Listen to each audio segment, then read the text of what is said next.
Poliglandulares. ¿Qué significa todo esto? Que tiene que ver con procesos ya sean neoplásicos o ya sean autoinmunes en relación a las glándulas, con dos o más afectaciones glandulares.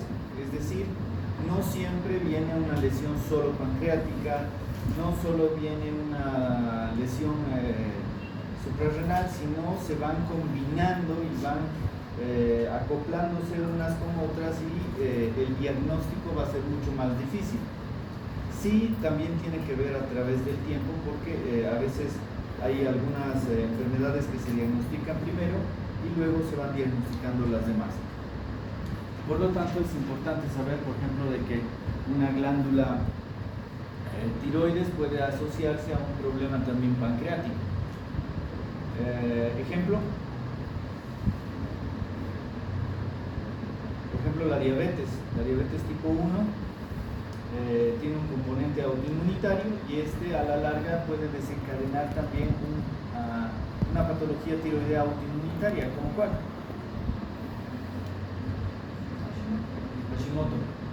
Hashimoto, ¿sí? También se puede asociar a un problema de glándulas suprarrenales y demás, así que es importante ir relacionando todo esto a la hora de ver estos pacientes para ayudar de la mejor forma, porque no siempre los síntomas o signos van a ser propios de la patología dada. Las manifestaciones muchas veces son no endocrinológicas, por lo tanto hay que tomar en cuenta ese pequeño dato.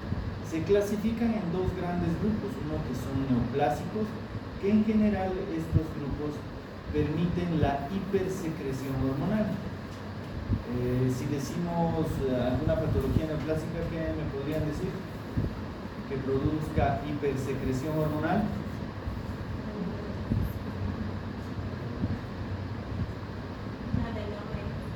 Un adenoma hipoficiario, muy bien, perfecto. Un adenoma hipoficiario va a estar asociado a una neoplasia, va a ser una neoplasia y va a permitir la producción hormonal. ¿Qué hormona principalmente?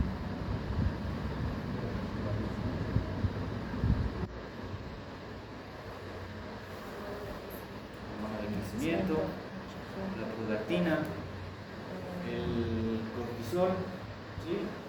No olvidemos que dentro del eje corticótropo el más frecuente es una patología hipoficiaria. El síndrome autoinmunitario va a estar relacionado más bien a destrucción celular y por lo tanto hipoproducción hormonal, ¿sí? En este caso, el ejemplo que ya he mencionado, el Hashimoto, va a estar asociado a este, y si se dan cuenta, la asociación con la diabetes mellitus tipo 1 también va a darse en relación a hipoproducción de insulina. Por lo tanto, es de vital importancia tomar en cuenta estos dos grandes grupos para poder identificarlos con mayor certeza. Es muy raro que aparezcan patologías poliglandulares en relación a unas neoplásicas y otras autoinmunes. Más bien, o todas son autoinmunes o todas son hiperplásicas. Tenemos que ver también la relación con las mutaciones. Actualmente vivimos en momentos en los cuales el ambiente no es el más óptimo, y eso permite cada vez más de que aparezcan mutaciones y la incidencia de las enfermedades vaya aumentando cada vez más en relación sobre todo a las mutaciones genéticas. Así que es otro dato importante a tomar en cuenta cuando veamos trastornos poliglandulares. Hoy está funcionando bien esto, qué maravilla. Importante diferenciarlos, ¿sí? No es tan sencillo. Lamentablemente, a veces solo pensamos, encontramos una patología y ya no pensamos en nada más. O los médicos internistas piensan en miles de cosas y al final no encuentran nada, ¿sí? Así que hay que tratar de identificar de forma precisa estas enfermedades. Debe alertar a buscar manifestaciones endocrinológicas como tal y extraendocrinológicas gracias a una anamnesis adecuada, tanto familiar como del paciente. Entonces, si tengo una diabetes mellitus tipo 1, ¿qué sintomatología podría llegar a tener? Si tengo un Hashimoto, ¿qué clínica voy a tener? Recordemos,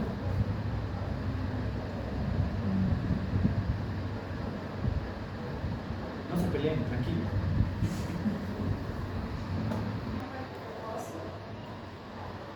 ¿Puede haber aumento del volumen de la glándula? Sí. Después, ¿qué pasa con las mamas? No, así es hecho. ¿No? Ah, ya. ¿Qué más? Aumento de peso. ¿Perdón? Aumento de peso. Aumento de peso.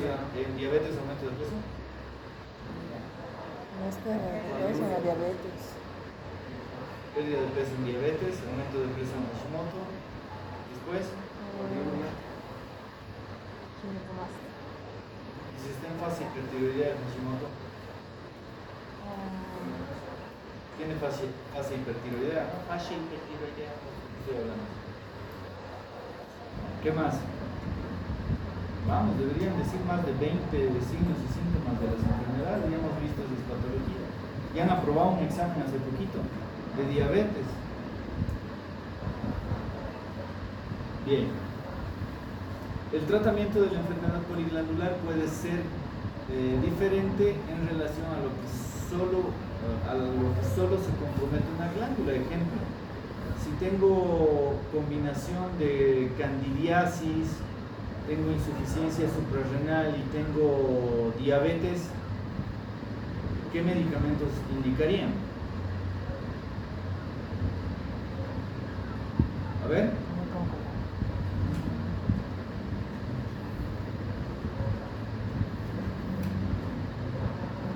¿Qué dice? Para la candidiasis, ¿qué utilizarías? ¿Cómo? Fluconazol, ya, ketoconazol, todos los soles. Después, para la insuficiencia suprarrenal, glucocortisona, prednisona, glucocorticoides. Para la diabetes tipo 1, glibenclamida. ¿No? ¿Por qué?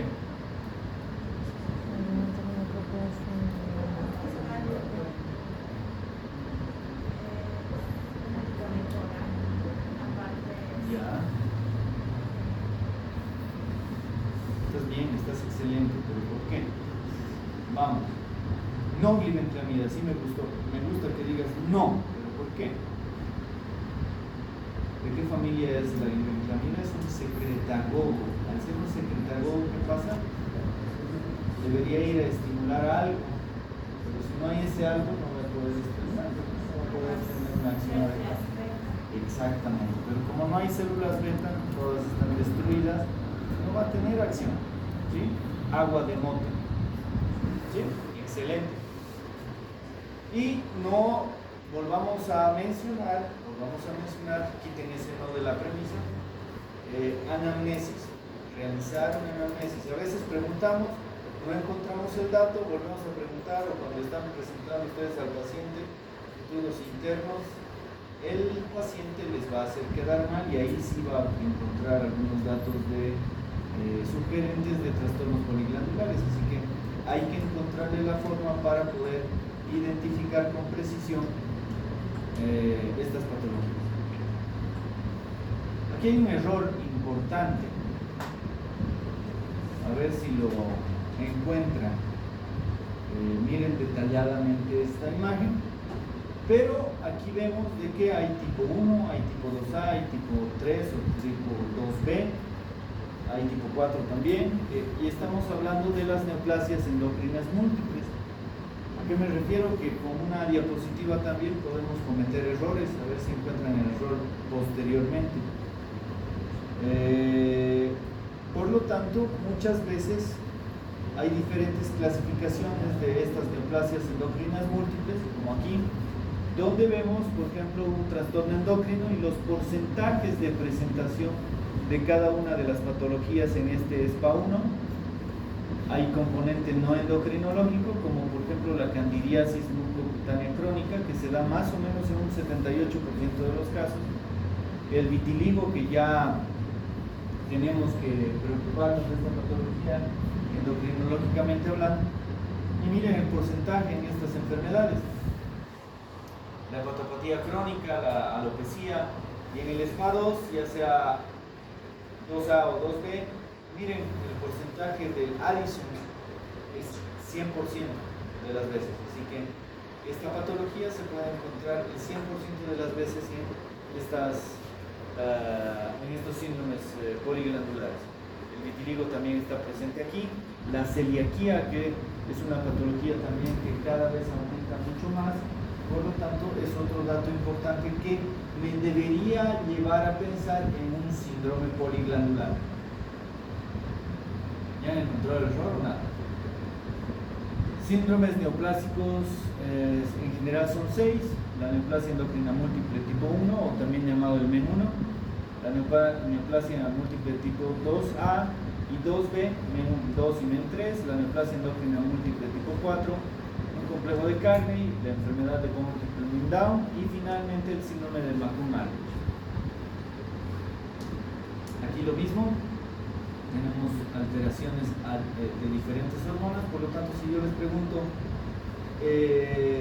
¿tiene patología adenohipoficiaria, tiene paratormona alterada y tiene alteración pancreática? ¿En qué pensarían? Pensarían en MEN1, ¿no?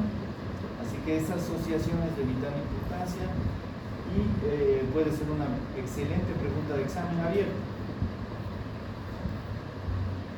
Entonces debemos tomar en cuenta de que las neoplasias, la multiplicación anormal, no controlada de las células, nos habla de hipersecreción hormonal. Genes supresores de tumores que son importantes mencionarlos como los que han dicho, pero en general muchas veces estas patologías pueden ser metastásicas, malignas, no simplemente como adenoma hipoficiario como mencionaron. ¿El adenoma hipoficiario es benigno o maligno? La mayor parte de las veces es benigno, pero muchos de estos componentes se pueden transformar en malignos. Ejemplo, un insulinoma. El insulinoma por excelencia, ¿qué fabrica?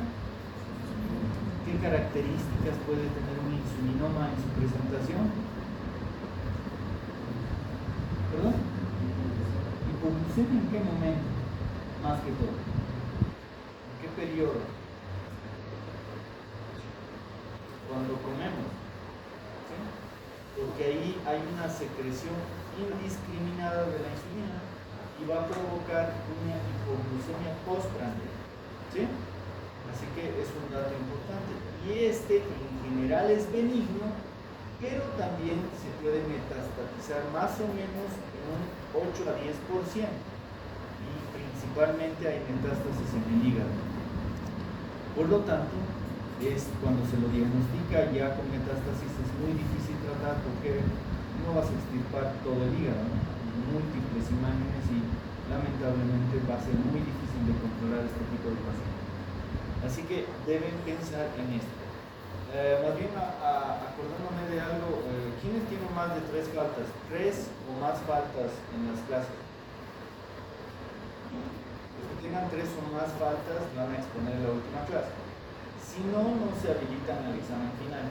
¿Sí? Eso me olvidé decirlo.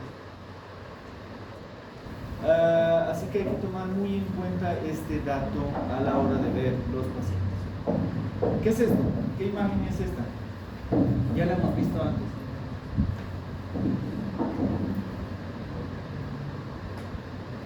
¿Alguien se anima?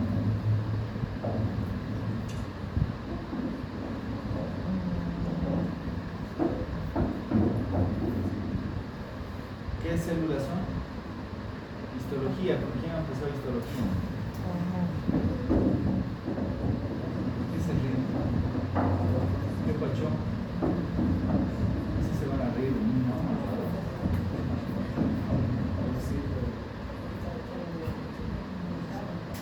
Son linfocitos, ¿no? Son muchos linfocitos y ahí hay que se están maneando ahí. Son linfocitos que han destruido todos los folículos de la tiroides. Es un tejido tiroideo. Este es un Hashimoto. ¿Sí? ¿No se acuerdan de esta imagen? Es un Hashimoto típico. y nos está hablando de hipofunción endocrina, donde no hay folículos, no hay coloide, no hay producción de hormonas y por lo tanto esto puede asociarse a una patología autoinmune y por lo tanto déficit de producción hormonal gracias a un trastorno autoinmune. Por lo tanto, no se olviden siempre preguntar a la familia y al paciente adecuadamente. Este es otro tipo de clasificación. ¿Ya encontraron el error o nada? ¿Nada? Claro, si están grabando.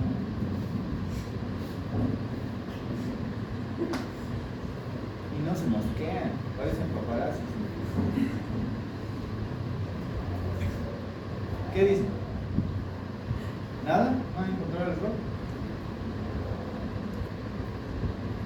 Así mal van a aprender entonces. ¿Nada? El SPA1 va a estar asociado a la candidiasis crónica, a hipoparatiroidismo crónico, pero en la imagen anterior hemos visto que era... ¿Qué era? Parótidas. Está mal. Es paratiroides. ¿Sí? El órgano por excelencia dañado en este caso es la paratiroides. Los trastornos del calcio son muy frecuentes en patología poliglandular, ¿sí? Por lo tanto puede haber un hipoparatiroidismo crónico, enfermedad de Addison también. El SPA2 va a estar relacionado a Addison. ¿En qué porcentaje el Addison está en un SPA2? 100%, ¿verdad? Va a estar asociado a enfermedad tiroidea autoinmune, en este caso Hashimoto, y diabetes mellitus tipo 1. Si se dan cuenta, el Hashimoto, ¿cuándo se lo detecta? Principalmente en la juventud, ¿no? En cambio, el Hashimoto ya se da en tiempos posteriores a ese diagnóstico de diabetes mellitus. Por lo tanto, este síndrome poliglandular no es que aparezcan absolutamente todas las glándulas dañadas, sino va de a poco, ¿sí? El SPA3, enfermedad tiroidea, asociado también a Addison, a hipoparatiroidismo y a otras enfermedades autoinmunes. El SPA4, combinación con otras que no incluyen las de arriba. Esta es otra forma de clasificación, mucho más detallada que las que hemos visto, pero siempre tomando en cuenta, por ejemplo, el vitiligo, ¿no? El vitiligo es de vital importancia y miren la edad de inicio de cada una. El SPA1 en la infancia, el SPA3, por ejemplo, en adultos mayores, en adultos, va a estar relacionada también a la cantidad de genes que va a estar alterado o no. La herencia tiene que ver en muchos, por ejemplo, la SPA1 es recesiva, pero está asociada a la candidiasis, por lo tanto, la candidiasis generalmente se asocia a los niños, ¿sí? Así que es importante ver esta relación. ¿Esto qué es? Vitiligo, ¿no? El SPA1 va a estar asociado a enfermedades relativamente infrecuente. ¿Por qué? Porque es recesivo, tiene asociación a candidiasis y a distrofia ectodérmica, va a estar asociado a células T autorreactivas y se produce destrucción de algún tejido específico, en este caso principalmente páncreas y principalmente tiroides. ¿Esto qué es? ¿Cómo describimos esta imagen? ¿No te parece un poquito más que eso? ¿Cómo?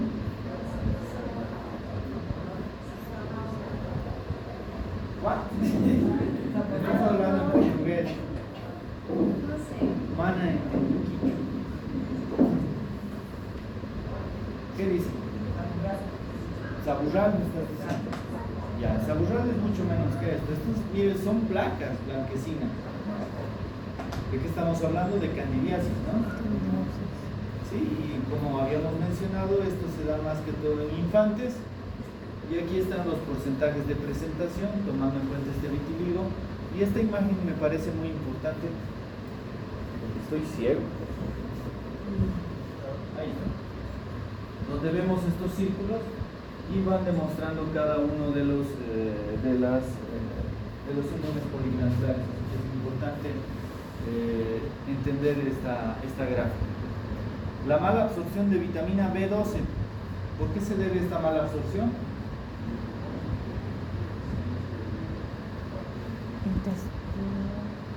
¿Qué?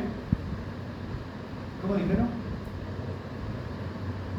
Mala absorción de vitamina B. Factor intrínseco. ¿Y ese factor intrínseco por quién se fabrica? Parietales del estómago, ¿no? Perfecto, entonces ¿el omeprazol podrá provocar esto? Sí. ¿Por qué? Somos expertos en utilizar omeprazol día y noche, ¿no? ¿Cuánto tiempo toma el omeprazol? Más de 3 años. ¿Qué podría provocar? ¿Perdón? Gastroma. Estamos diciendo que las glándulas, las células parietales del estómago no fabrican factor intrínseco. Al decirme gastroma me estás diciendo tumor.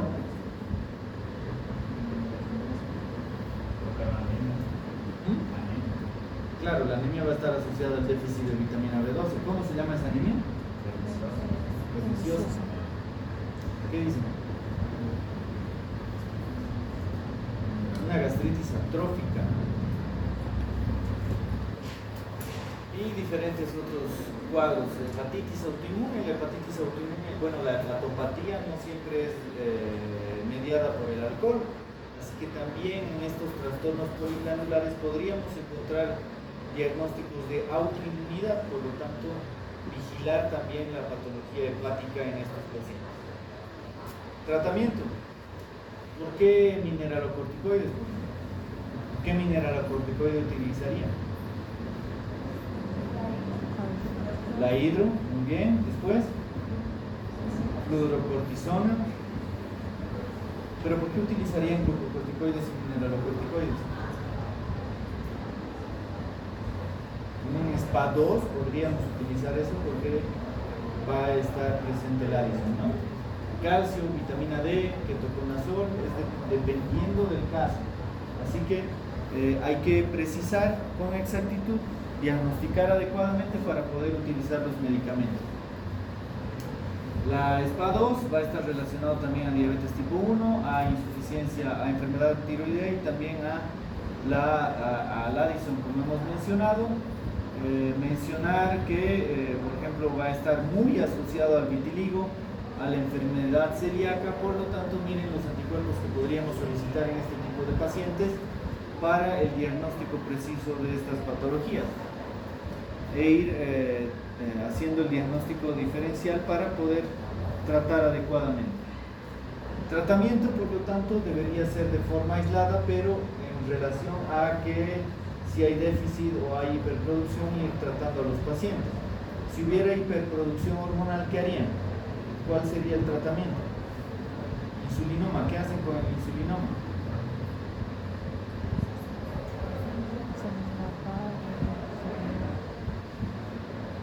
¿Qué hacen con el insulinoma?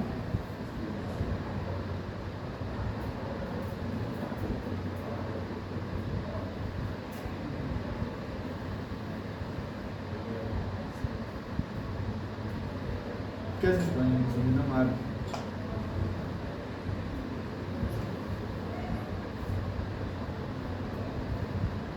Hugo, ¿qué harías con el insulinoma? ¿Podemos usar los controladores de la insulina? Sí, podrías, pero no vas a estar viviendo dándole todo eso. Algo más sencillo. Cirugía. Ahora, si te toca metástasis, complicada la cosa. ¿Sí? Así que ahí sí se podría hacer quimioterapia y demás, pero cuando hay hipersecreción no se olviden de la cirugía, ¿no? Porque es una clase. Hipotiroidismo autoinmunitario que utilizarían levotiroxina. Insuficiencia suprarrenal ya han mencionado. No le crean al docente, no graben clases. Ya es la antepenúltima clase, siguen grabando, no marchen. Creen sus propias historias, sus propios resúmenes. Ahí van a aprender más. sigue creyendo al docente. Eso ya debería haber evolucionado. Perfecto. Tumores neuroendocrinos y síndrome carcinoide. Si escuchan síndrome carcinoide o tumor carcinoide, ¿qué les viene a la mente? Son raros. ¿Pero qué se les viene a la mente? ¿Ya han llevado gastro? ¿Ya han llevado cirugía?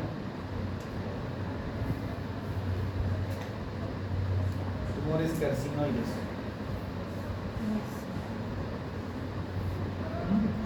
Neumo. Tumor carcinoide. Secreción. Si es intestinal, diarrea. Si es pulmonar, expectoración. Constante, crónica, de largo tiempo, larga evolución. Por lo tanto, deberíamos hablar de diarrea crónica, por ejemplo. La diarrea crónica, ¿cuándo se la diagnostica? ¿Cuándo decimos que es una diarrea crónica? ¿Cuánto es el tiempo que debería tomar en cuenta para ya confirmar de que es una diarrea crónica? ¿Qué dice?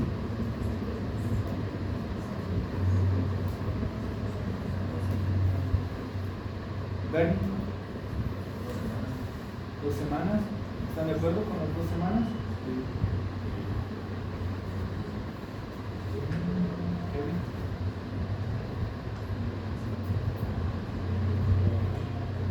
Es mucho.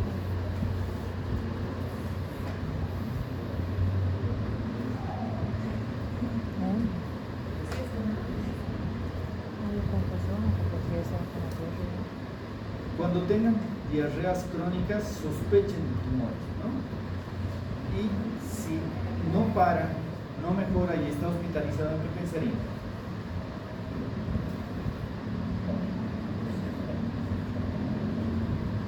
Diarrea crónica, hospitalizado, ¿en qué pensaría?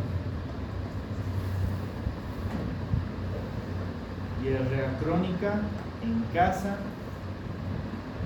¿en qué pensaría? ¿Qué dice? ¿Cómo?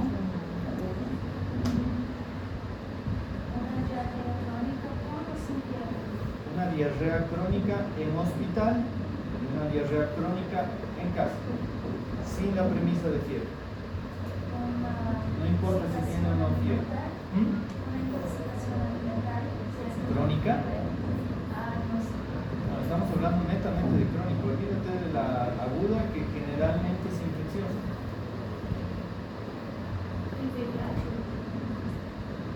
Puede ser VIH, muy bien.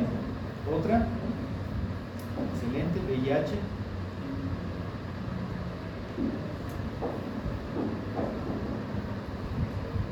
Si es hospital, ¿han escuchado hablar de la colitis pseudomembranosa? ¿Por quién está dada la colitis pseudomembranosa? Pues es difícil. Podríamos pensar, si está hospitalizado, aunque puede ser algo infeccioso todavía, más si se ha utilizado antimicrobianos. Pero si viene de la casa y es crónico, pensemos en tumores. Y uno de los tumores que secreta es el tumor carcinoide. Estos tumores neuroendocrinos son relativamente infrecuentes, pero debemos ir asociándolos sobre todo con patologías crónicas, como tos crónica, diarrea crónica y demás, y generalmente se encuentran en las glándulas endocrinas, estas neoplasias. Son cánceres originados en las células enterocromafines, presentan en todo el organismo, por ejemplo, tumor neuroendocrino bien diferenciado, asociado por ejemplo a páncreas, asociado al intestino, ya sea delgado o grueso. Miren la rareza de la patología y debemos saber de que tiene un crecimiento muy lento, pero debemos tomar en cuenta que lamentablemente esta patología, porque tiene diarrea, pensamos que es aguda. ¿Qué hacen cuando tienen una diarrea aguda en un adulto? Somos expertos para hacer eso. A ver, ¿qué hacen ustedes? Yo vengo con diarrea. ¿Qué es lo primero que preguntan? ¿Qué ha comido? He comido un trancapecho. ¿Qué me dan de tratamiento? no les escucho. Ya pues, ya estamos terminando las clases. ¿Perdón? Loperamida, me quieres trancar de una vez el caño. ¿Qué más? Loperamida, ya. Puede ser, si no para con nada, puede utilizar loperamida. ¿Cuánto es lo máximo que puedo utilizar de loperamida? Máximo 2 tabletas al día, no más, no se animen a más. Siempre tienen que pensar en antecedentes de constipación previa. Y en viejitos, manejen con pinzas la loperamida. ¿Otro medicamento? Vamos, me voy a morir de diarrea, si no.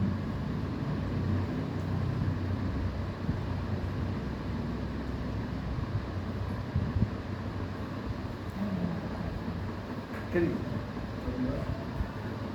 Probióticos, muy bien. Rehidratación oral, excelente. ¿Cómo? Sí. Ya. ¿Para qué serviría el zinc? ¿Cómo? Carbón activo. ¿Carbón activo? No estás confundiendo con el extracto de carbocateso. Sí, no, pero no es carbón activado. Es otra cosa. Podrías utilizar, sí. Me alegra no haber escuchado Cipro, Cotri. Somos expertos en dar esos medicamentos, ¿no? Incluso Ceftriaxona para diarrea. ¿No? Me alegra mucho que no den antimicrobianos previamente a sus pacientes. Muy bueno. Generalmente las diarreas agudas se autolimitan en los adultos. Así que con probióticos, hidratando y demás, vamos a solucionar el problema.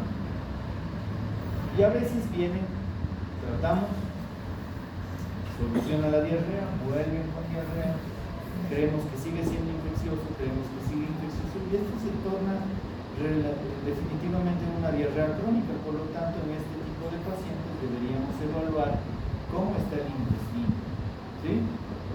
Así que pensemos siempre en tumores o en infecciones o en enfermedades de transmisión sexual como el VIH, estas diarreas crónicas, ¿sí? Crecimiento lento. Si tengo un adulto mayor con diarrea crónica, entonces ¿en qué debo pensar? Tumores, cánceres, ¿sí? Es, como habíamos mencionado, relativamente infrecuente, es mucho más frecuente en mujeres. Más del 60% de los casos puede deberse a páncreas, también van de la mano con el intestino, y 42% se diagnostica lamentablemente ya con metástasis. Miren la relación, si sumamos intestino delgado, recto, apéndice, estómago y vesícula biliar, le ganamos a los pulmones, ¿no? Son nidos de células con granos secretorios. Los que van a ser cirujanos, si extirpan algo, siempre manden a patología. Por ejemplo, el apéndice, por ejemplo, la vesícula biliar. No se queden sin analizar esa patología, porque se pueden sorprender con síndromes carcinoides. Así que tomemos en cuenta la biopsia y el análisis patológico a la hora de extirpar alguna glándula o algún tejido del organismo. La clasificación, hay varios tipos de tumores, por ejemplo, tumores neuroendócrinos primarios desconocidos, a veces no se los encuentra, gastroenteropancreáticos, adenohipoficiarios, carcinoma medular de tiroides. El carcinoma medular de tiroides, ¿a qué electrolito se asocia?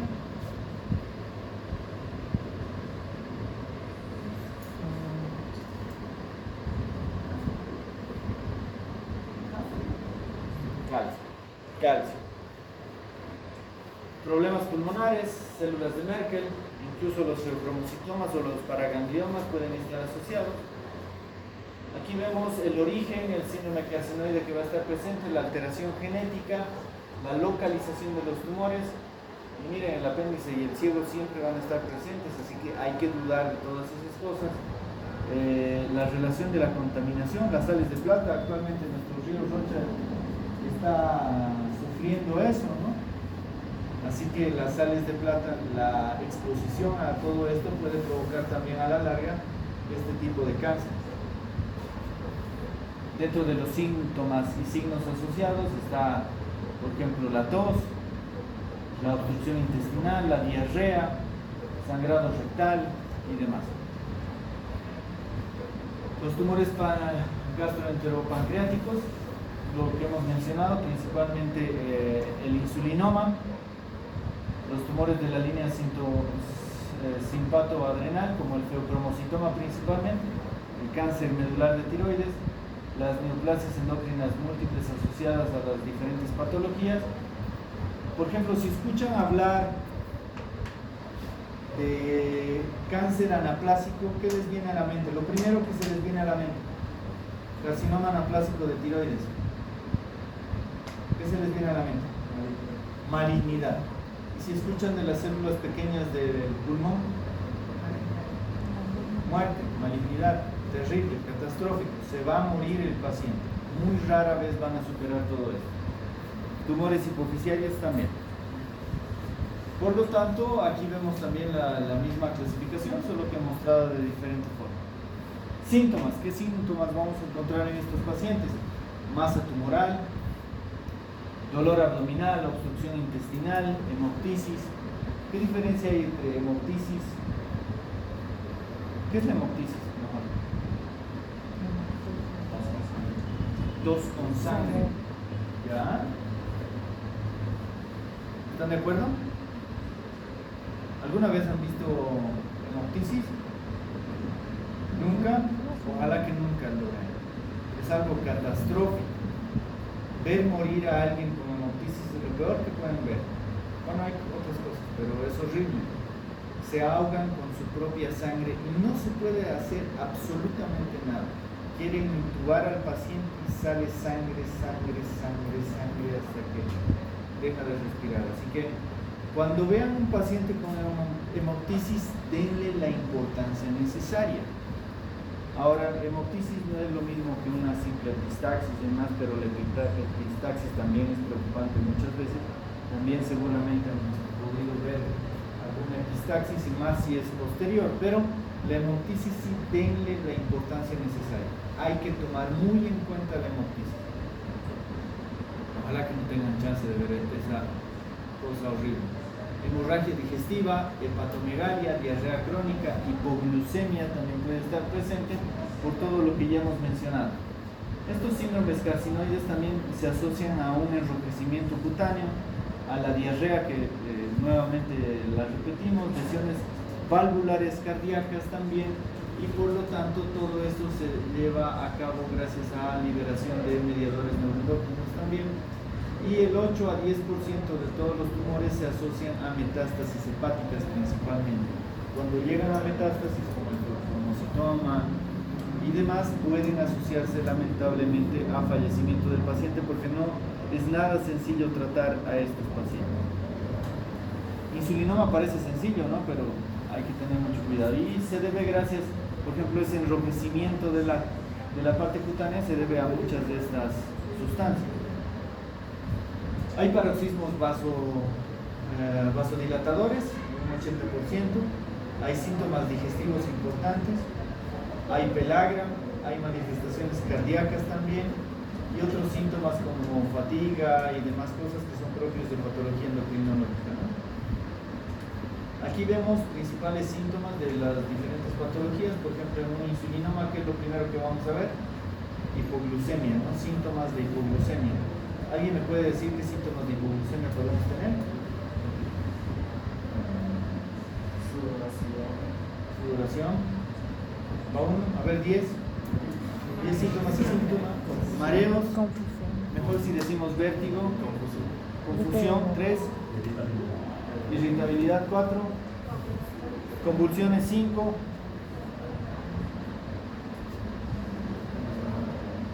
¿Cómo? No, no te hago volver. ¿Cómo? Cefalea. 6. Taquicardia. 7.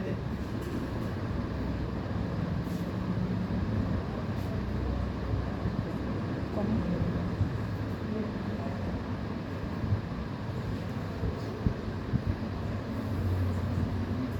¿Cómo?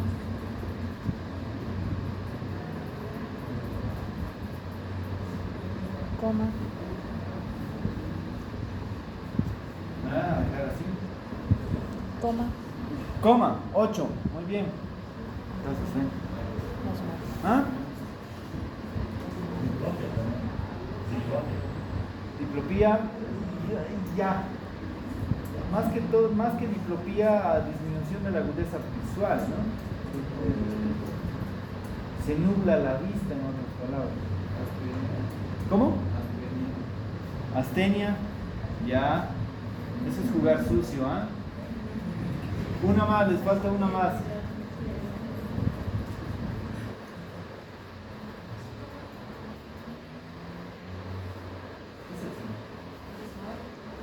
Desmayo.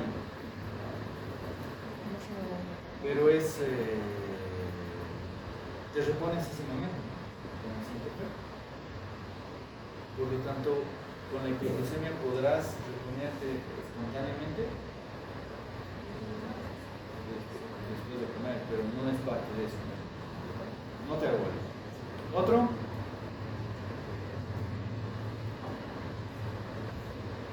Ahí atrás. Adelante de Bernie.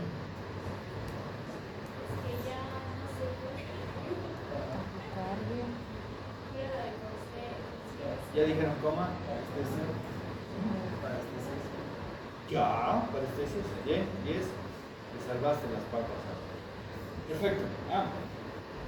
Por ejemplo, a ver, ¿cuál hablamos? A ver, si hubiera un glucagoma, ¿cómo sería la cosa?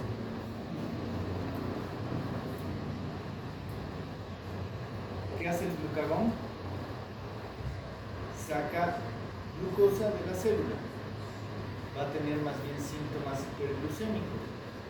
¿Qué síntomas hiperglucémicos por excelencia tenemos?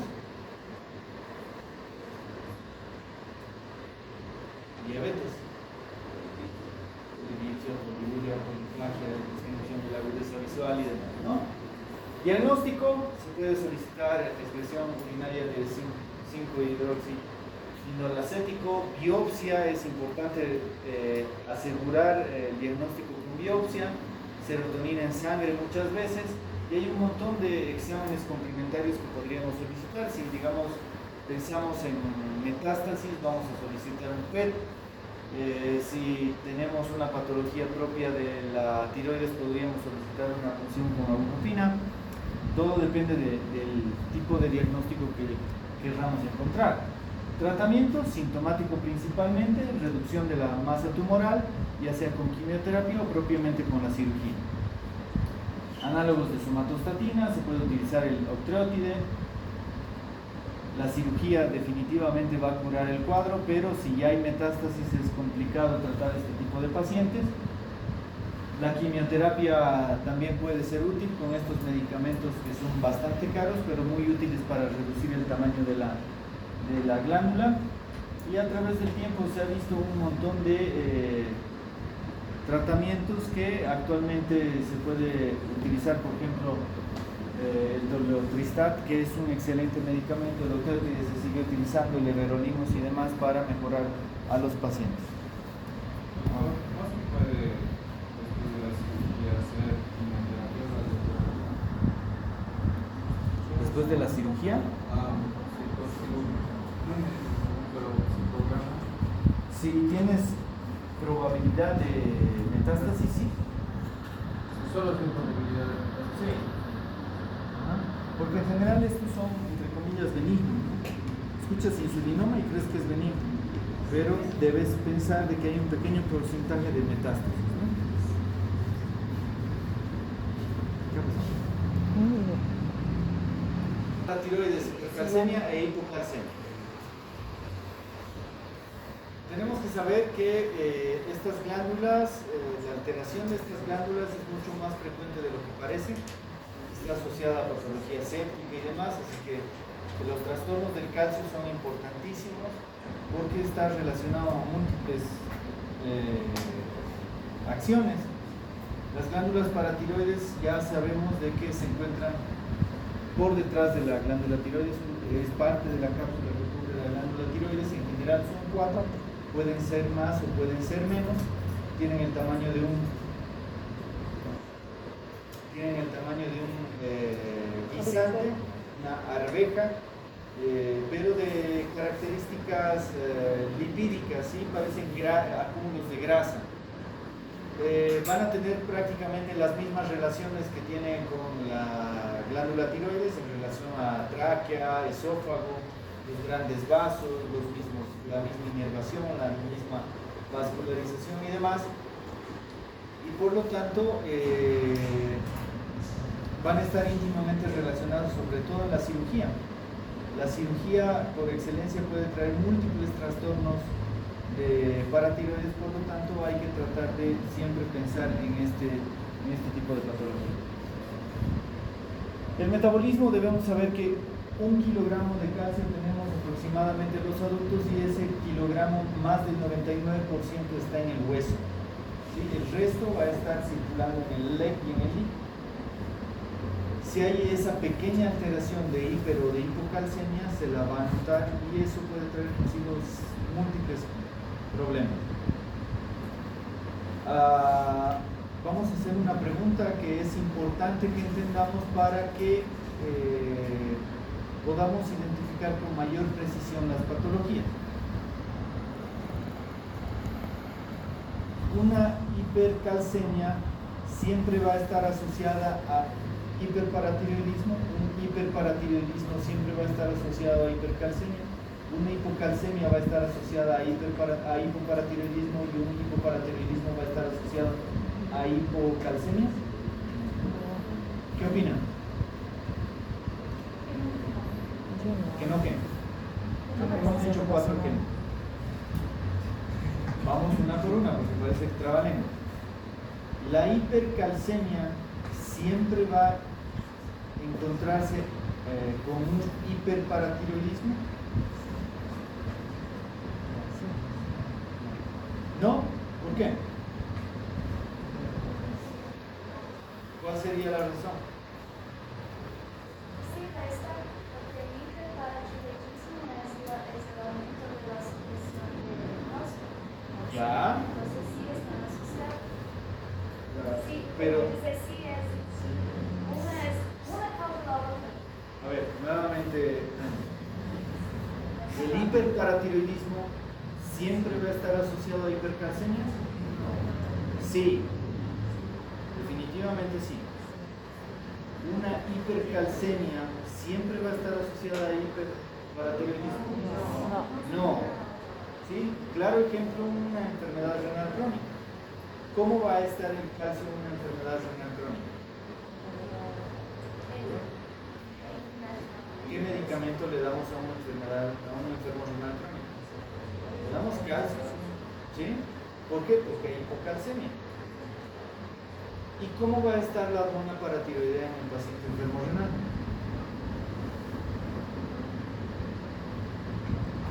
Si tengo calcio bajo, ¿cuál sería la respuesta normal de la hormona paratiroidea? Elevarse. Por lo tanto, debemos recordar qué acción tiene la hormona paratiroide. ¿Qué hace la hormona paratiroide? ¿Lleva el calcio al hueso o saca el calcio del hueso? ¿Eleva el calcio en sangre o disminuye el calcio en sangre? ¿Qué hace la hormona paratiroidea? Lleva el calcio al hueso.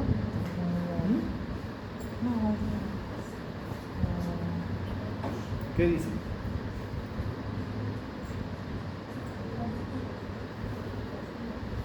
Lo que está claro es que en un enfermo renal crónico el calcio está bajo. ¿Por qué? Porque no hay vitamina D. Por lo tanto deberíamos darle vitamina D también. ¿Cómo va a estar la paratiroide? Gracias a una retroalimentación negativa. La paratiroides lo que hace es elevar el calcio en sangre. ¿Sí? Lo que hace la calcitonina es disminuir el calcio en sangre. Como saben, la calcitonina es la hormona opuesta a la paratiroide. Por lo tanto, si tengo calcio bajo, ¿cómo sería la respuesta normal de la glándula paratiroide? elevarse, ¿no? Se va a elevar. Por lo tanto, no toda hipercalcemia va a estar asociada a hiperparatiroidismo, pero sí todo hiperparatiroidismo va a estar asociado a hipercalcemia. ¿Sí? Ahora, si hablamos de hipocalcemia e hipoparatiroidismo, ¿qué me dicen?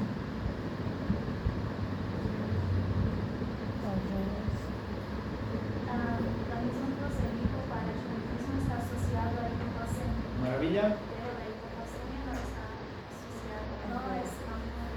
Entonces eso tiene que estar claro, ¿sí? Tiene que empezar a estar claro para que podamos también identificar las causas con mayor precisión y mayor facilidad. Algo que debemos saber es que la mitad del calcio iónico y la mitad unido a proteínas, estamos hablando del calcio total, ¿no? El calcio iónico permite la contracción muscular, la secreción de neurotransmisores, la secreción de hormonas. ¿Qué hormonas se secretará gracias al calcio? A ver si me hacen recuerdo. Participación en la vía de la coagulación y demás. La concentración iónica es la mitad de la concentración total, por lo tanto la relación entre total e iónica, total y libre, es 2:1. Nosotros cuando vayamos a solicitar un calcio debemos tener la certeza de que este calcio sea total o sea iónico, pero saber ese dato, porque si no sabemos vamos a cometer errores. Si tengo un calcio iónico, por ejemplo, de no sé, 4.8, ¿le darán calcio? ¿Es hipocalcemia? No. A veces solo te reportan así, como calcio, y ya, no sabes si es calcio total o iónico. ¿Qué pasa si tiene un calcio iónico de 8.5? ¿De qué estaríamos hablando? De hiper. Por lo tanto, hay que tener mucho cuidado en saber eso. Cuando ustedes soliciten un calcio total, sería imperativo de que soliciten con albúmina para hacer el calcio corregido. Porque si no, no van a lograr adecuadamente determinar la patología. A veces parece que fuera hipocalcemia o parece que fuera hipercalcemia, pero la albúmina les va a decir de que si realmente es o no es la patología. No se olviden del doble de las... El equilibrio del calcio va a estar mediado por si hay cantidades absorbidas por el intestino, si hay cantidades excretadas por el riñón, si hay absorción o liberación de calcio por el hueso y también por las células principalmente. Es regulado principalmente por la hormona paratiroidea. La calcitonina sí también tiene su acción, pero es mucho menos potente que la hormona paratiroidea. Por lo tanto, todo va a estar mediado a cómo está el intestino. Imagínense, por ejemplo, que el paciente está desnutrido. ¿Cómo estaría ese intestino? ¿Cómo está el intestino? ¿Qué dices, Carlos? Contadito. ¿Cómo estaría ese intestino? Disminuido. En un paciente desnutrido, ¿cómo está el intestino? Imagínense un kwashiorkor o un... ¿Cómo está ese intestino? ¿Se acuerdan cuánto de área de superficie tiene un intestino en relación a la absorción? ¿Cuánto?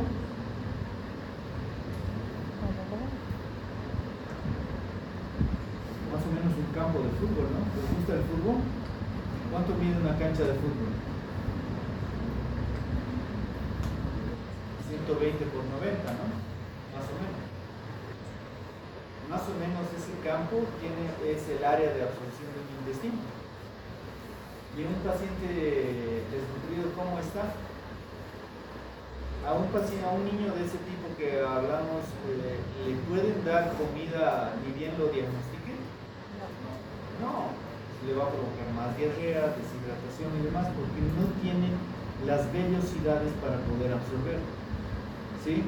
Por lo tanto, en ese tipo de pacientes, ¿cómo estaría la absorción de calcio? Deficitaria. No habría buena absorción. El paciente va a tener hipocalcemia. Por lo tanto, esa hipocalcemia puede llevar a diferentes tipos de problemas, como problemas de contracción muscular, del corazón, producción de hormonas y demás cosas. Así que vayamos relacionando de esa forma las patologías. Si tengo patología renal, no voy a tener la hormona activa de la vitamina D, por lo tanto, también voy a tener déficit de calcio. Si tengo problemas en el hueso, ¿han escuchado hablar del hueso hambriento? ¿Qué implica el hueso hambriento? ¿El hueso hambriento qué es? ¿Sí? Así que cualquier alteración a estos niveles, e incluso el hígado, puede traer consigo alteraciones de calcio, ya sea en absorción, excreción, formación de hueso o no. También va a estar relacionado a la remodelación ósea, en relación a la producción de hueso gracias a las células ¿de qué tipo? ¿Osteoblastos o osteoclastos? Osteoblastos. Y la destrucción de hueso mediada por los osteoclastos, ¿no? Entonces estas glándulas son 4 generalmente, la misma relación estrecha con la tiroides, tiene una semivida de 2 minutos aproximadamente, una captación metabólica del hígado, una excreción renal que es importante, y debemos saber que tiene una acción directa en el riñón, permitiendo la disminución de la excreción si es que la necesita, y liberación de calcio de parte del hueso, es decir, va a ir a estimular la remodelación ósea, y la PTH actúa de forma indirecta a nivel del intestino, bloqueando la absorción o aumentando la absorción dependiendo del caso. La PTH también interviene en el encéfalo, pulmones y demás para las diferentes funciones a diferentes niveles.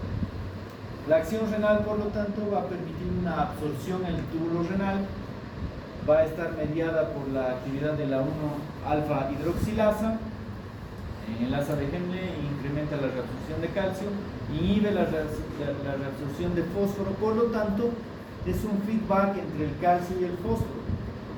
Pregunta, para que recordemos de forma más sencilla, ¿cómo está el calcio en el enfermo renal? ¿Cómo está el fósforo en el enfermo renal? Alto. A los enfermos renales, por lo tanto, se les da quelantes de fósforo. ¿Cuáles son los quelantes de fósforo por excelencia? El calcio. ¿Sí? El calcio es el quelante de fósforo por excelencia. Por lo tanto, estás tratando la hipocalcemia como tal, y dándole calcio estás disminuyendo también el fósforo. ¿Sí? Hay que darle vitamina D, por supuesto. Acciones óseas. Está mediada principalmente por los osteoblastos de forma directa e indirectamente por los osteoclastos, aumentando la remodelación ósea, esa fabricación constante de hueso y destrucción del mismo. Acciones intestinales, miren, todas estas, ¿cómo se llaman? Se me fue el nombre. Vellosidades, gracias, están destruidas en un paciente desnutrido. Por lo tanto, si no hay esto, no hay una buena celularidad, no va a haber absorción adecuada del calcio. Así que es importante el camino por donde ingresa todo el calcio a tomar en cuenta. Y permite la absorción del calcio gracias a esta hormona, ¿no? Hipercalcemia. ¿Cuándo vamos a hablar de hipercalcemia? Cuando el calcio total sea mayor a 10.5 y el calcio iónico sea mayor a 5.25. Vamos a hablar de que es leve cuando el calcio sea menos de 12, moderada entre 12 y 14 y severa mayor a 14. Hay 3 mecanismos importantes: aumento de la resorción ósea, aumento de la absorción digestiva de calcio y disminución de la excreción renal de calcio. Causas: puede deberse a patología propiamente de la paratormona, puede ser independiente de la paratormona y también puede ser por ingesta y demás. Por ejemplo, el hipertiroidismo, ¿qué va a provocar?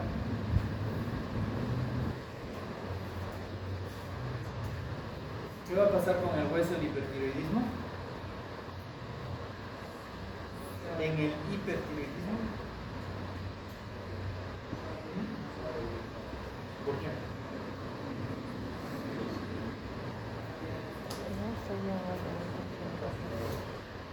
Haremos para pruebas. Con la calcitonina. ¿Otra cosa?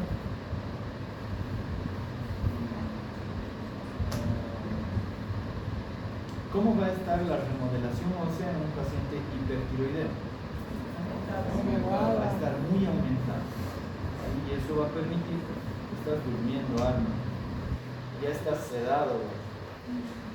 Así que va a ir aumentando la... Perfecto. Así que es importante ver la relación con las diferentes patologías. ¿Qué síntomas vamos a hallar? Por muy leve que sea, una hipercalcemia puede ser mortal, ¿sí? Así que cuando diagnostiquemos hipercalcemia, preocupémonos del problema. Generalmente se los diagnostica en salas, y cuando están en salas ya debemos, lo primero que debemos pensar es en neoplasia maligna, ¿sí? Hay diferentes formas de presentación, por ejemplo, cálculos renales, ¿sí? Una nefrolitiasis puede estar precedida de hipercalcemia. Problemas musculoesqueléticos, dolor muscular, mialgias y demás, fracturas, problemas neurológicos, también es importante mencionarlos. El intervalo QT corto, a diferencia de una hipocalcemia, que es largo, problemas digestivos importantes como estreñimiento y demás, también pueden asociarse a este tipo de problemas. Así que la hipercalcemia debemos darle la importancia necesaria. Tratamiento diferente, depende del grado. Primero determinar la causa, suspender los fármacos como tiazidas, vitamina D y calcio. La hidratación es de vital importancia en este tipo de pacientes. Se puede utilizar diuréticos de asa principalmente, y también muchas veces se puede llegar a la diálisis.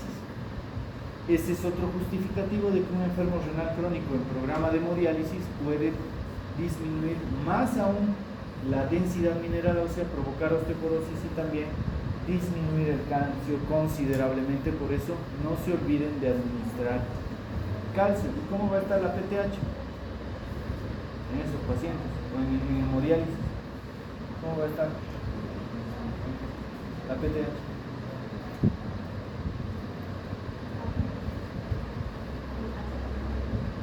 Retroalimentación negativa, enfermo renal crónico, hipocalcemia, ¿sí? Se puede utilizar también los bifosfonatos en este tipo de pacientes. ¿Qué hacen los bifosfonatos? Los bifosfonatos se han debido ver utilizar en pacientes osteoporóticos, el famoso alendronato, ¿no? ¿Qué hace el alendronato? Son fijadores de calcio, es decir, agarran el calcio de la sangre y lo llevan al hueso. En hipercalcemia también se puede realizar eso. Por lo tanto, no se olviden el porcentaje de calcio que tenemos en el hueso y fuera del hueso. Ese pequeño cambio de elevación del 1% en sangre puede ser tratado utilizando los bifosfonatos, así que es una alternativa importante en estos pacientes. Muchas veces se puede realizar tratamiento quirúrgico, sobre todo en pacientes que tengan un adenoma productor de hiperparatiroidismo, así que es importante ver esa relación. Si hay algo gracioso, Carlos, puede salir. También debemos ver la tasa de filtrado glomerular, ver si hay osteoporosis o fracturas patológicas relacionadas, ver la edad, sobre todo en pacientes menores a 50 años, debemos preocuparnos en otras patologías importantes. ¿Un paciente osteoporótico tiene hipocalcemia o hipercalcemia? ¿Hiper? Sí, definitivamente sí. Pero a veces creemos de que es sinónimo de hipocalcemia, ¿no?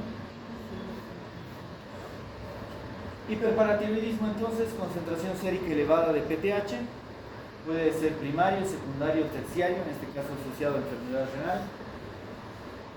¿Cómo estamos de tiempo? Estamos viendo más. 3 de cada 1000 es mucho más frecuente de lo que parece, causa frecuente de hipercalcemia. Por lo tanto, lo que habíamos dicho, todo hiperparatiroidismo va a estar relacionado a hipercalcemia, pero no toda hipercalcemia va a estar asociada a hiperparatiroidismo, ¿no? 1 a 3 hombres, mujeres la relación, y generalmente se da en 40 a 65 años, puede estar asociado a un adenoma hipoficial, paratiroideo, asociado en un 15 a 20% sobre todo. Esta imagen me parece muy importante porque aquí vemos una imagen de la relación normal de las glándulas paratiroides y aquí vemos, por ejemplo, que solo una glándula está afectada, es un adenoma benigno y se da más o menos en un 75-85% de los casos. En cambio, cuando hay dos glándulas afectadas, hablamos de un 10 a 15% de los casos. Cuando las 4 glándulas están afectadas, estamos viendo un 2 a 3% de los casos. Y gracias a Dios, una patología neoplásica maligna como es el carcinoma de paratiroides, el porcentaje es mínimo, 1 a 2% máximo. Así que eso nos da chance a, por ejemplo, solo extirpar una glándula y no todas como en estos casos raros, ¿no? Así que hay que tomar eso en cuenta. Dentro de las Dentro de las manifestaciones clínicas, principalmente del primario, asintomático, hipercalcemia leve, síntomas neuromusculares como cansancio, debilidad, astenia, dinamia, síntomas del sistema locomotor, genitourinario y demás, arritmias, úlceras peptídicas, pancreatitis, enfermedad renal crónica y demás. No olvidemos, una enfermedad renal crónica tiene hiperparatiroidismo, ¿sí? E incluso como en el síndrome de Nelson, puede provocar adenoma de la glándula paratiroides por la necesidad. Como las hormonas son ciegas, no saben de que hay un problema en el riñón y por lo tanto aumentan la producción constantemente. Diagnóstico: concentración sérica de PTH, hipercalcemia, hay análisis importantes. Una densitometría ósea sería de vital importancia. Por ejemplo, en un hospital en el cual trabajo, nos niegan la densitometría en pacientes menores a 65 años, digo en mayores a 65 años, ¿sí? No cubre la caja, no cubre el seguro una densitometría. Por lo tanto, deberíamos quitarnos esas ideas locas de que una densitometría no es útil y que en pacientes mayores a 65 años tenemos la certeza de que va a estar osteoporótica más si es una mujer y demás. Hay que solicitar ese examen, el DEXA nos va a permitir determinar si necesitamos realizar un tratamiento agresivo o no, así que hay que tomarlo muy en cuenta. Por ejemplo, si tenemos un hiperparatiroidismo o estamos sospechando de hiperparatiroidismo, una gamografía le vendría de película para determinar si hay alteración de 1, 2, 3 glándulas o 4 y demás. La ecografía no es tan relevante como en la tiroides, así que eso también es importante. Diagnóstico diferencial, siempre ver de que no hay una patología familiar. Tratamiento, se puede realizar una paratiroidectomía. Lo bueno es que la mayor parte de las veces, como habíamos mencionado, la glándula solo está afectada una glándula, no todas. Se puede utilizar fósforo oral, al contrario de un enfermo renal, ¿sí? No se olviden el feedback que hay entre calcio y fósforo, bifosfonatos para llevar ese calcio al hueso y ver la necesidad de disminuir colecalciferol y demás. Siempre pensar en la familia, pensar en trastornos familiares, sobre todo del calcio, tumores importantes que están asociados a la autosomía dominante, trastornos diferentes que pueden haber asociados a hipercalcemia y a hiperparatiroidismo, como la benigna familiar asociada a beta bloqueantes, por ejemplo la hipercalcemia del lactante, la utilización de fármacos y demás. Vamos a quedar aquí en hipocalcemia. No sé si hay alguna pregunta, duda, algo que no esté claro.